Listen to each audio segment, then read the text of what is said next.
اوکې ما خو غوښتل چې زه د شهزاد په لایف کې دغه سپیناوی ورکم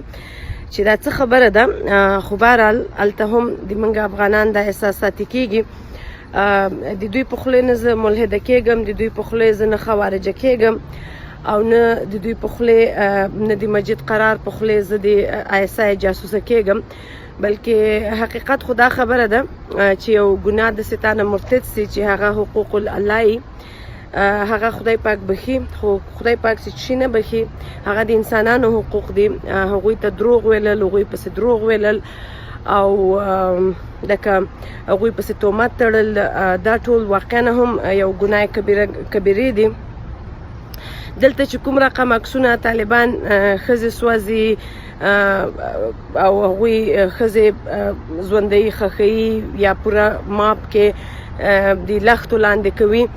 دغه قسم ایډیالوژي د قرآن نه ورکوي او نه د دې قرآن یا د کلام دا ټکي دي او نور هر انسان دی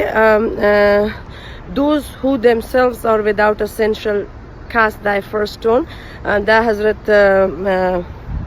عیسی علیه السلام هم ویلي او پیغمبر هم دا ویلي چې د هرې خبرې باید سه پیغمبر صلی الله علیه وسلم حضرت محمد مصطفی صلی الله علیه وسلم هغه هم دا ویلي دي زه داسې نه یم چې زه د چا د فشار لاندې یا په پیغمبر صلی الله علیه وسلم باندې درود وایم یا د قرآن یو آیات وایم اصل کې زه خپله لکه یو سین حالت کې هم دا خبرې کوم آیا که په خپل افغان ملت باندې نه تنه افغان ملت باندې بلکې د چا د یو سپي په مرګ هم د چا که زړه سوځي او هغه ته یو خفګان اظهار وکړي یا ته راسې ته لایف خبره وکړي چې د ما په وطن یا په خلکو یا دغه ترهګړي یا دغه دهشت و وحشت چې په وطن کې روان ده زه د دې په خلاف یم بیا یو ځوان هلک به راسې تا ته به راسې سې کوس دې وغیم خوټې در کې خلاصې کړم او هغه یم حافظ قرآن نو افکورس بیا مونږ خلکو نه هم دا ریاکشن کېږي چې دا کلام دا قرآن خو ما ویلی قرآن په سوځولو باندې نه هټ کېږي خو انسانان چې کوم عکس العمل کوي په هغه باندې قرآن واقعا هم هټ کېږي نه تنها قرآن بلکې تاسې خپل شخصي ژوند پې هټ کېږي ما دا هم ویلي دي چې انشاءالله زه خپل like my better half I'll be doing a video with him who's a very nice human being and مونږ خپل دواړه همیشه هره ورځ قرآن وایو او بلکې زه هغه د قرآن استاذ هم یم په دې چې خپل هغه د مذهب ته نوی کېږي 3 میاشتې کېږي چې هغه د اسلام مذهب ته راغلی او زه نه تنه ما ته افسوس دا و چې د خپل وطن د خلکو نه زه څومره په اصطلاح باندې د یو کنفلیکټ جوړ سو بلکې خپل شخصي ریلیشنشپ کې هم هغه انسان ته دا لکه ویلل چې یو قرآن چې زه دومره عزت کوم او زه خپله قرآن په خپل سینې کې مې ده نو افسوس د موږ د خلکو په حال د قرآن په نوم قتلونه پرېږدي قرآن په دې واقعا هم شرمیږم سوځېږم دردېږم چې تاسې د بل چا په واده کې ورننوځئ او په ډېر بې غیرتي او بې ایمانه باندې دا کار وکړئ که د دې لاس شاته د ISI لاس دی که د پاکستان ده که د لاس ته د ISIS لاس ده که د دې لاس ته د القاعده ده که طالب ده دا ټول لاس یې هر چاته ده دا کارونه په افغانانو کېږي افغانان ځوانان دا کار تر سره رسوي هغوی برین واش کېږي بلکې هغوی والنټیر راځي ذبیح الله مجاهد په ټویټر کې چې څه رقم په بې شرمي باندې د افغان ملي ځواکونو عکسونه اچوي او په افتخار وایي چې دغه غلامان مو مړه کړل مردار مو کړل او دوی هم خپل هغه خپل like you know چې کوم what they deserve they finally got it you know so actually افسوس د تاسې په حال ده تاسې قرآن تاسې وشرماو بلکې نه تنها قرآن هم وشرماو قرآنونه هم سره له انسانانو سره له مسجدو سره له بې ګناهو خلکو سره په ور واچول پوه شوې نو قرآن څه کله د موږ کلچر کې خو یو زوړ قرآن څه دی نه څه دی هغه یو خواته سي سړی سوځي یم اوبو ته یم اچوي ښخوي یم نو د هغه په عزت کې دا زه چې ما لایو ویډیو کړی د هغه یوه شی دی راخیستی د ما ویلې چې اوکې دا قرآن په دې باندې نه دردېږي چې دا وسوځوي قرآن تاسې په خپل اعمالو دردوئ پوه شوې هغه انسانان چې د کوم درد تاسې نه احساسوئ اوس د شهزاد په لایف کې خو د سپی داسې اوسو پلانکی اوسو دا د موږ د خلکو د کلچر حصې دي دوی سپي ته زیان ورسوي دوی سپی په تیږو په بډو ولي دوی فرخوندۍ غوندې ښځه په بډو وویستله مړه یې کړه مشال غوندې سړی د ګلخانانو له لاسه د دغه اسلامي ترهګړۍ له لاسه مړ سو ما ته افسوس په دې راځي چې زه د یو ډېر جاهل قوم ته راجګه سوم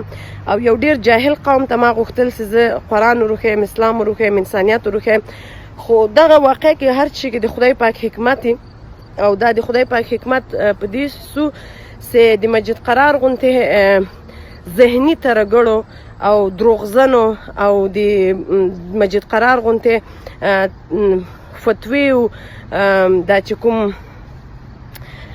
لایک ټاپې لګول دي او لکه تهمت لګول دي he should be ashamed of it he owe me an apology not only him but his all clan just they came after me and was like trying to threaten me bully me and just kind of make it difficult for me and my family well honey at the end انما الاعمال بالنیت خدای پاک د تاسو ته هدایت درکړي نور ځان مسوځوي مخلوق مسوځوي او هغه د تاسې څه اخلاقیات دي او د تاسې څه کرامات دي هغه به تاسې همیش دي دغه مورې رخصت راکړه چې زه مهوري دي د نه تنها د رازق فانی پخوانی شاعری کې چې همه جا دکان رنگ است همه سنگ می فروشد something like I'm not good at poetry but I understand when I read it I didn't memorize it خو و د باری جهانی چې کوم د مور ته ویلي دي چې الک ځوان زی تاسو هم د هغه شعر نه لږ واخلئ د قرآن اول شهزاد ورور نه دا خواهش کوم چې پلیز لکه نور په دې باندې اتې ډرامه مه کوه نور دا ځان ته پبلیسټي سټنټونه مه جوړوه ته یو ښه انسان یې زه یې تا عزت کوم خو دغه بېجایه تاسې په ځان نه پاکستان مه جوړوئ زه په دین باندې تجارت او په دین باندې سیاست مه کوئ په دین باندې ډیپلوماسي مه کوئ yes I did a mistake and I'm sorry for that and guess what صدقه به ورکم د دې فدیه به ورکم هغه فامیلونه چې سوځېدلي دي د کابل په چاودنه کې هغو یتیمانو سره به کومک وکړم خدای پاک هم دغه کار ته په ډېر ښه نظر ګوري چې ځان دې وای دل به دست آورد که حج اکبر است از هزارها کعبه یک دل بهتر است خو افسوس ده چې تاسې لورګانې خرڅوئ بیا حج ته ځئ شپېته کلن ته 12 کلنه وادوئ د تریاکو په مالونو کې like just name me one good thing that Afghan society has او دا ویډیو خو به انشاءالله نه تنه دا ویډیو بلکې بله ویډیو به هم زه راځم زه به جوړوم او د دې خبرې جواب به زه نور هم ورکوم انشاءالله د حق مبارزه اسلام ته مبارزه انسانیت ته مبارزه د قرآن مبارزه به روانه خو زه افغان ملت سره د ما تعلق ستا نه به یي په دې چې دا یو ډېر افراطي قوم ده د دې هغه ډېر غټو روشن فکرانو کې هم ما د افراط وکاته د دې افغان چې کومې ښځې خپلې په امریکا کې دي یا په څه لیول دوی ژوند کوي دا اختیار نه لري چې راسي د بولي می آیا دا به د شرم ځای نه و چې زه لاړ سم او زه چې د امریکا کومې لا انفورسمنت ایجنسیانې دي هغه زه په دې کې انوال کړم چې د دې تفتیش وسي او تاسې ټول د زیر سوال لاندې لاړ سئ او دغه تورونه مو چې په ما لګېدلي دي د دغو ټولو لکه شاته وګوري تاسې وایي چې دغه ټوکې خبرې خو نه دي د افغانستان امبیسي انوالف کوي پوه شوې یا دا چې دی ویلي چې پاکستان دپاره دې دا کار کړی یا د دې شاته پاکستان د ایسای ده نو نه د دې شاته پاکستان ده نه د دې شاته ایسای ده د دې شاته د تاسې خپل جهالت ده هغه رحم نه کوونکی چې تاسې په هیڅ وخت مو په خپلو خویندو نه ده کړی په میندو مو نه ده کړی په خپلې خاورې په خپل افغانستان مو نه ده کړی د دې شاته تاسې هغه خپله بې غیرتي ده وای ویم کې خپله بیا سمثینګ وای یو کس د شپې راجګېږي هوټل کې په واده کې چاودنه وسوه سهار راجګي طالبانو ښځه وخله یا I can get a towel do you think we are زه ځم یوګا ته انشاءالله یوګې نه بعد به بیا هم تاسو ته راځم